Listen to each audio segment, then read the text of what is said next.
मित्रांनो, तरी आपण हा काल मणियार जातीचा साप पकडलेला आहे आणि हा साप नागापेक्षा 5 पटीने विषारी आहे. तरी असा साप कधी दिसला तर जवळच्या सर्पमित्राला कॉल करा आणि अशा सापांना मारू नये. तर आपण त्यांना आता रिलीज करणार आहोत आणि हा साप रात्रीच आढळतो. रिलीज करू आपण त्याला.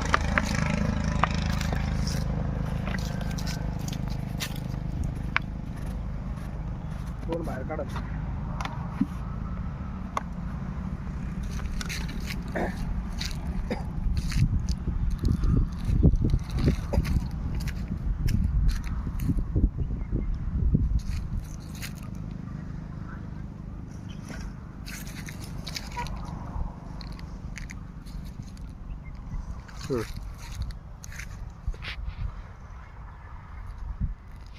तर आपण आता